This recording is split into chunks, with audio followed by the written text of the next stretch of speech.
Nationalism in India, social science book, semester 2, grade 8 से। Nationalism means a feeling of pride and belongingness towards one's nation.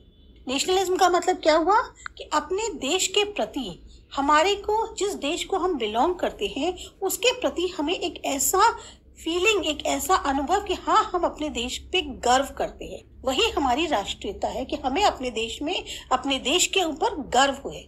It is also a willingness to sacrifice everything one has to for the nation if the need arises. अगर कभी जरूरत पड़े तो हम अपनी राष्ट्रीय भक्ति के अनुसार, या हमारी जो अपने देश के प्रति एक जिम्मेदारी बनती है कि कल के दिन अगर जरूरत पड़े तो हम सब कुछ कुर्बान करने को तैयार हैं। उसके लिए हमारी एक अंदर से इच्छा शक्ति है। The factors responsible for the rise of nationalism in India developed notably after the revolt of 1857 CE. ये जो फैक्टर्स जिम्मेदार थे कि एक हमारे कंट्री में जो नेशनलिज्म की शुरुआत हुई वो रिवोल्ट ऑफ 1857 के बाद से हुई। Modern concept of nationalism originated in Europe. इसी का ये जो राष्ट्रीयता का मॉडर्न कॉन्सेप्ट है, इसकी जो शुरुआत हुई थी वो यूरोप से हुई थी। Various factors such as Renaissance, Reformation, the American and French Revolution, unification of Italy and Germany, etc., played an important role in the propagation of nationalism in Europe.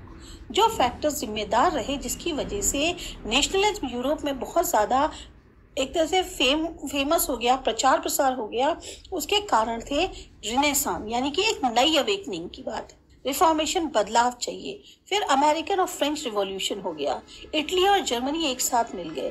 तो इन सब फैक्टर्स ने इतना ज़्यादा इंपॉर्टेंट रोल प्ले किया कि लोगों में या यूरोप के अंदर जो है नेशनलिज्म की बहुत ज़्यादा एक तरह से उत्पत्ति हो गई।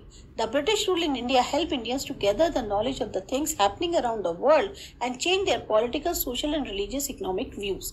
जो इंडिया में ब्रिटिश रूल्स हम पे था या ब्रिटिशर्स जो हम पर राज करते थे, उन्होंने इंडियंस की काफी मदद करी इस चीज को जानने के लिए कि पूरी दुनिया में जो है क्या हो रहा है, और इसी वजह से उनका जो एक राजनीतिक, सामाजिक, धार्मिक या आर्थिक ओपिनियंस थी, व्यूज थी, उनमें बहुत ज्यादा बदलाव आया।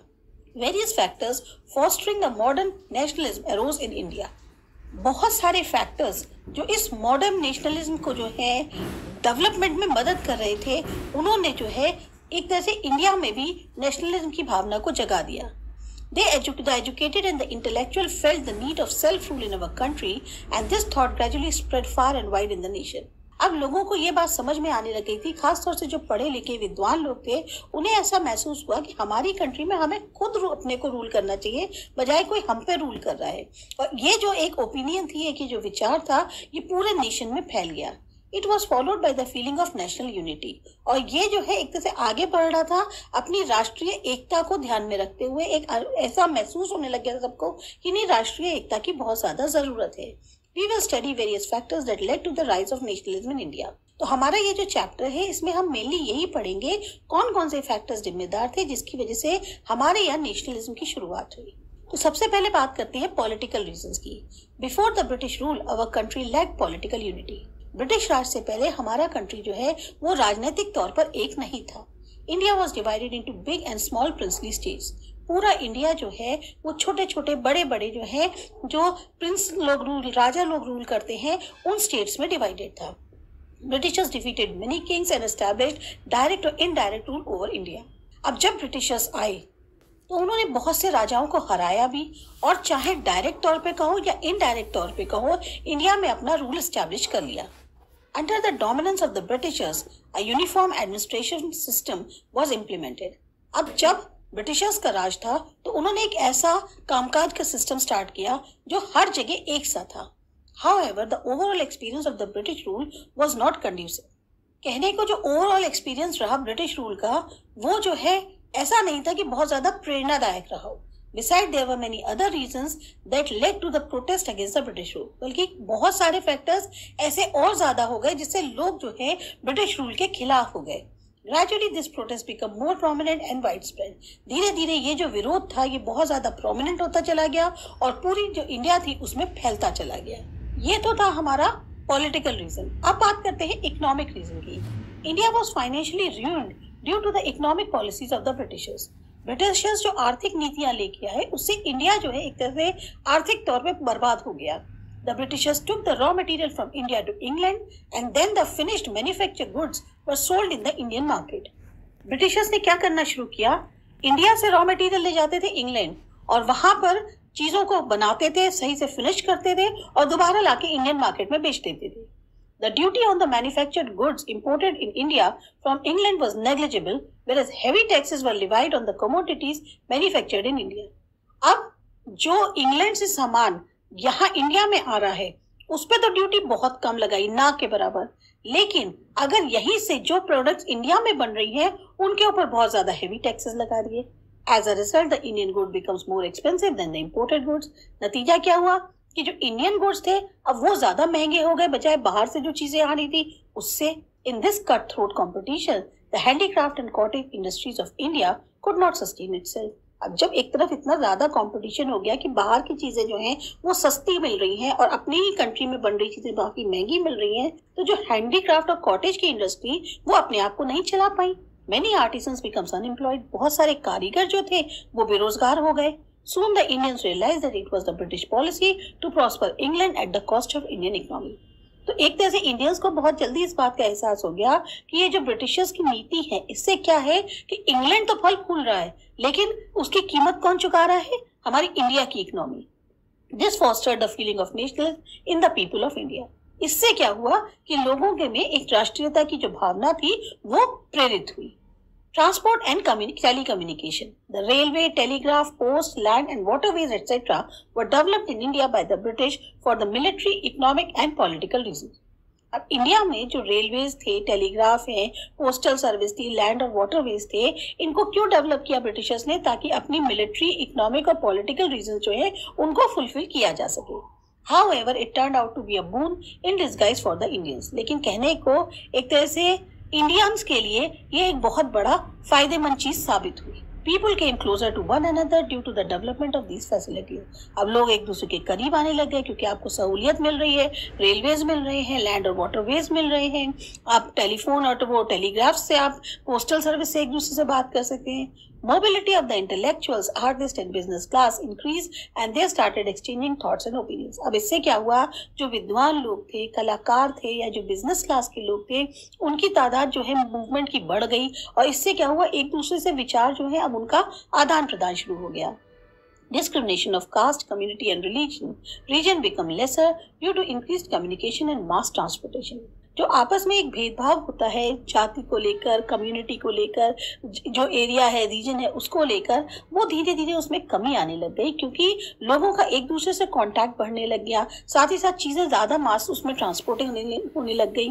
The national leaders could communicate their thoughts and plans to large number of people. जो हमारे राष्ट्रीय लीडर थे अब वो अपने विचारों को, अपने जो प्लान्स थे उनको ज्यादा से ज्यादा लोगों तक पहुंचा पा रहे थे। Leadership was built at national level instead of regional level. तो जो अभी तक लीडरशिप एक क्षेत्र तक के अंदर सीमित थी अब वो जो है एक राष्ट्रीय तौर पे बढ़ने लग गई थी। This gave a notable contribution in the achievement of Swaraj. और इसका बहुत बड़ा योगदान रहा जिससे हम लोग जो है स्वराज को हासिल कर पाए। Literature and education. Education in English language paved the way for the rise of Indian nationalism.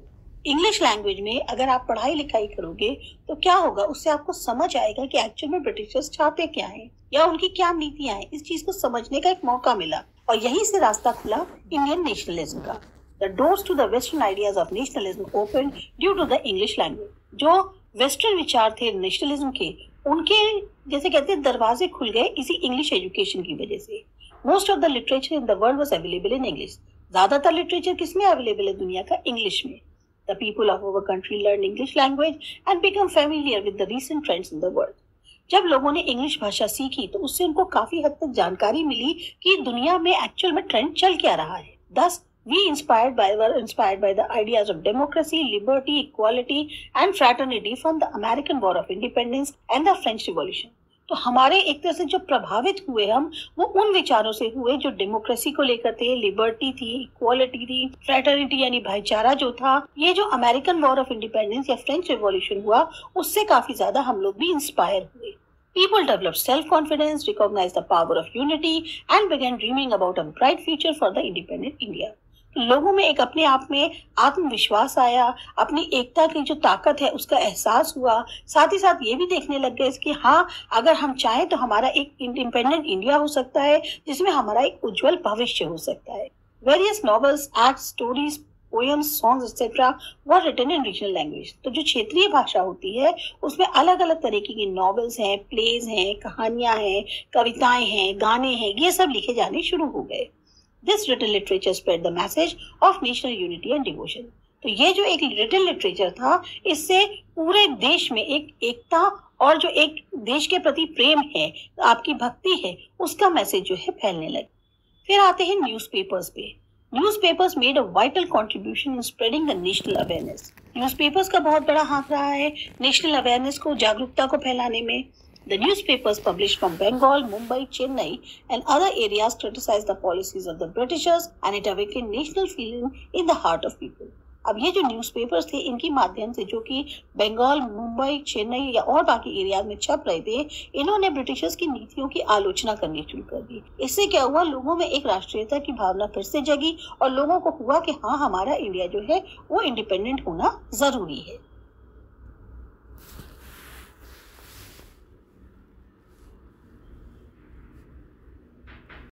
Organisations थी, उनका योगदान रहा है, तभी जाके इंडियन नेशनल कांग्रेस जो है उसका स्थापन हुआ।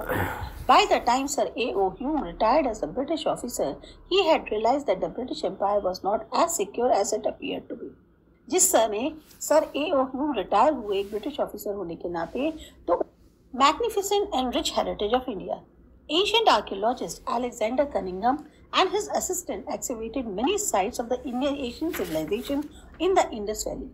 जो पुराने पुरातत्व विभाग के आदमी थे, अलेक्जेंडर कनिंगम, और उनके जो असिस्टेंट लोग थे, उन्होंने जो है जो इंडस वैली थी, जो हमारा बहुत पुराना सिविलाइजेशन है, उसकी कई सारी साइट्स पर खुदाई करी। They discovered many archaeological remains depicting the rich heritage of India. तो जो खुदाई में अवशेष मिले, उसमें पता चलता था कि हमारी जो भारतीय विरासत है वो कितनी ज़्यादा रिच है। Indian archaeologist like Rai Bahadur Dayaram Sahni, Madhav स्वरूप वत्स and Rakhal Das Banerjee continued these excavations to unearth the remains of this majestic civilization. तो इंडियन आर्कियोलॉजिस्ट जो थे, जिसमें राय बहादुर दयाराम साहनी थे, माधव स्वरूप वत्स थे और रखल दास बनर्जी थे, इन्होंने अपनी जो खुदाई थी वो जारी रखी ताकि जो हमारा ये जो मैजेस्टिक सिविलाइजेशन है, इसके और जो अवशेष हैं उनको ढूंढ सके। The scholars from the West, in collaboration with Indian scholars, tried to find a lot about the Indian culture and heritage. जो स्कॉलर्स जो हैं वेस्ट के थे, उन्होंने इंडियन स्कॉलर्स के साथ मिलकर काफ़ी कोशिश करी कि और ज़्यादा इंडियन कल्चर और हेरिटेज के बारे में पता चल सके। Ancient Indian books on medical science, astrophysics, diplomacy and spirituality were translated into English and become known to the people of India and the world. हमारी जो खुद की बुक्स हैं, पुरानी वाली इंडियन बुक्स जो मेडिकल साइंस पे, एस्ट्रोफिजिक्स पे, डिप्लोमेसी पे या स्पिरिचुअलिटी पर बेस्ड हैं, उनको ट्रांसलेट किया गया इंग्लिश में और फिर वो इंडिया की नॉलेज में आई या दुनिया की नॉलेज में आई। A detailed research on the literary and cultural heritage of India fostered the feeling of pride and nationalism. ये जो हमारी लिटरेरी और कल्चरल हेरिटेज थी इंडिया की, जब इस पर डिटेल से रिसर्च करी गई तो एक हमारे अंदर फिर से भावना जगी, प्रेरक हुए हम लोग कि हमारे अपनी इंडिया में कितना ज़्यादा ऐसी चीज़ें हैं जिस पे हमें गर्व है और हम एक राष्ट्रीयता की फीलिंग को फिर आगे बढ़ाने लगे। Establishment of the Indian National Congress. The above stated factors and the other regional organizations had contributed to the establishment of the Indian National Congress. ये जो ऊपर इतने सारे फैक्टर्स दिए हैं और कुछ और जो क्षेत्रीय ऑर्गेनाइजेशंस थी, उनका योगदान रहा है, तभी जाके इंडियन नेशनल कांग्रेस जो है उसका स्थापन हुआ। By the time Sir A.O. Hume retired as a British officer, he had realized that the British Empire was not as secure as it appeared to be. जिस समय सर A.O. Hume रिटायर हुए एक British officer होने के नाते, तो उनको इस बात का एहसास हुआ कि जो ब्रिटिश एम्पायर है अभी वो इतनी ज़्यादा सिक्योर नहीं हुई है जितनी दिखती है। He believed that if the dissatisfaction among the people of India was not taken care of, there were chances of reoccurrence of revolts similar to the one in 1857 CE. उनका ये मानना था कि जिस तरह से अभी इंडिया के लोगों में असंतोष है और उसकी अगर सही से केयर नहीं की गई तो दोबारा चांसेस हो सकते हैं कि फिर से रिवोल्ट ऑफ 1857 की नौबत आ जाए। In order to keep the general dissatisfaction at bay, he thought of establishing a political organization. तो ये सोचकर उन्होंने कि ये जो लोगों का गुस्सा जो है, ये जो संतोष है, इसको जो है सही से एक तरह से किनारे रखा जाए, तो उन्होंने कहा क्यों ना एक पॉलिटिकल ऑर्गेनाइजेशन जो है उसकी स्थापना कर दी जाए। Viceroy lord Dufferin agreed to his idea and supported him. तो इसमें उनका साथ दिया जो वाइसरॉय थे लॉर्ड डफरिन, उन्होंने उनके आइडिया को समझा और उनका सपोर्ट किया। With the efforts of Alan Octavian Hume, Indian National Congress was established in December 1885. तो जो A.O. ह्यूम थे, जिनका पूरा नाम एलन ऑक्टेवियन ह्यूम था, इनकी कोशिशों की वजह से इंडियन नेशनल कांग्रेस की स्थापना हुई दिसंबर 1885 में। The first session of the Indian National Congress was held on 28 December 1885 at Gokul Das Tejpal Sanskrit School of Mumbai with Vyomkesh Chandra Banerjee as the president. तो जो सबसे पहला सेशन इंडियन नेशनल कांग्रेस का हुआ वो 28 दिसंबर 1885 को हुआ और ये हुआ था गोकुलदास तेजपाल संस्कृत स्कूल में मुंबई के, और जिसमें व्योमकेश चंद्र बनर्जी जो थे वो प्रेसिडेंट थे। 72 representatives from different regions of India were present in this conference. तो इसमें जिन लोगों ने भाग लिया उसमें 72 representatives आए थे अलग अलग क्षेत्र के इंडिया के। The main leaders present in the conference were Dadabhai Naoroji, Gopal Krishna Gokhale, Firoz Shah Mehta, Badruddin Tayyabji, K.T. Telang, Dinshaw Bachcha, etc. तो इतने सारे जो बड़े महान लीडर्स हैं, इन लोगों ने इस कॉन्फ्रेंस में हिस्सा लिया था। Many problems related to the nation were discussed there. तो यहाँ पर ये जो सेशन था, इसमें बहुत सारी ऐसी प्रॉब्लम्स जो देश से रिलेटेड थी उनके बारे में डिस्कशन हुआ। The Indian National Congress 1885 to 1905 in the initial stages. The initial activities of the Indian National Congress were moderate and abide by the Constitution. तो जो initial activities, शुरुआती activities थी Indian National Congress की, वो काफी moderate थी, यानी बहुत extreme नहीं थी, बहुत low नहीं थी, normal थी और ऐसी थी जो संविधान का पालन करने वाली थी। It included putting up demands for more political rights, economic and social growth and development of education. तो ये जो इनकी मांगी थी, इसमें ज्यादातर ये था कि राजनीतिक अधिकार ज्यादा से ज्यादा मिले, आर्थिक और सामाजिक तौर पर जो है हमारा विकास हो, साथ ही साथ जो एजुकेशन है, पढ़ाई लिखाई है, उसका भी और ज्यादा विकास किया जाए। I love my credit card bill. Let me explain. Every time I pay my bill using cred, I receive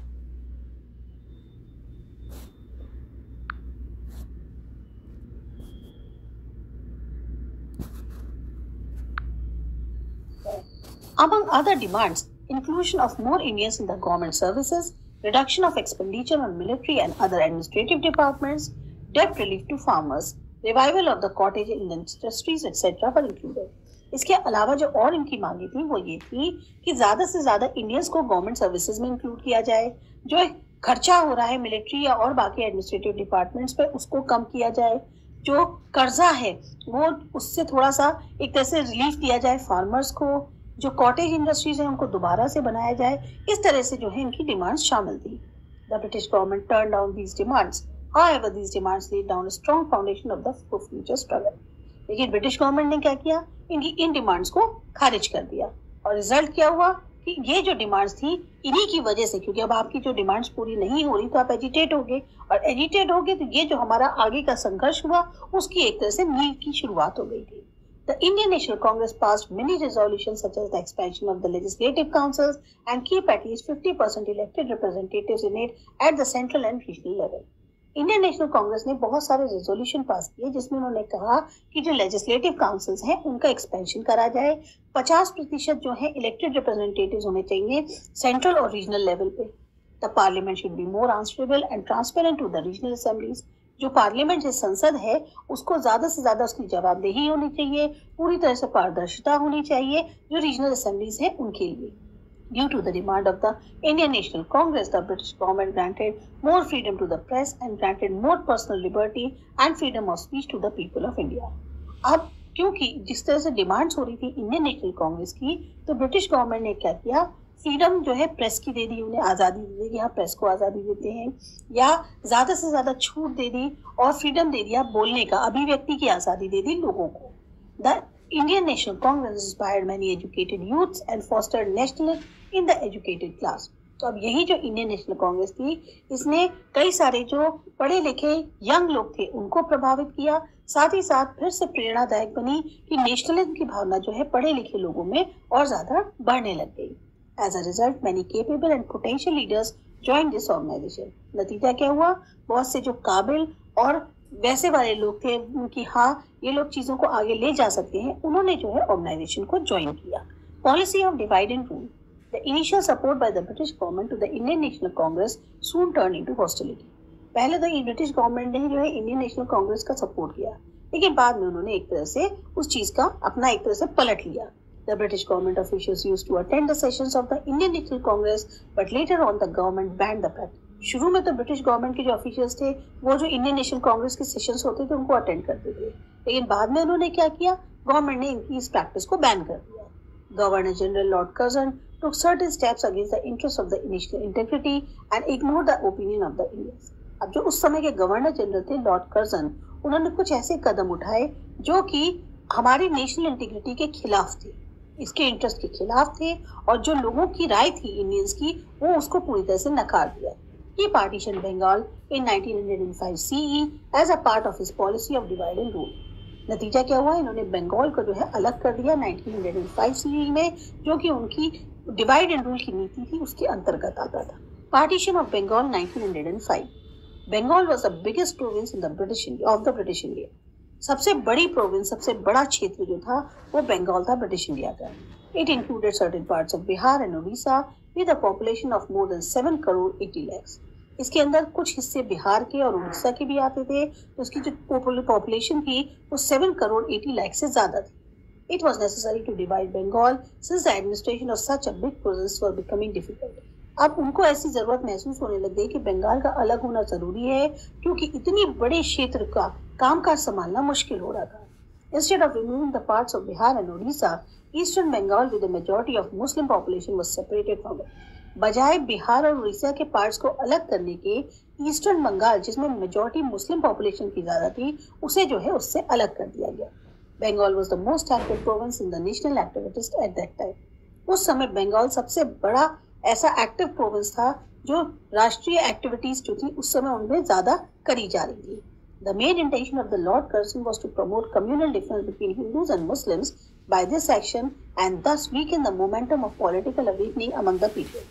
तो जो इरादा था लॉर्ड कर्जन का वो ये था कि अगर लोगों में जो है हिंदू मुस्लिम एकता जो है उसको अगर हम भड़का दें इस एक्शन से, तो क्या होगा, जो लोग एक दूसरे के प्रति इस समय इतना ज्यादा जो नेशनलिज्म की फीलिंग डेवलप हो रही है वो सब जो है वो कमजोर पड़ जाएगी, क्योंकि सब एक होके जो है ब्रिटिश के खिलाफ आ रहे हैं।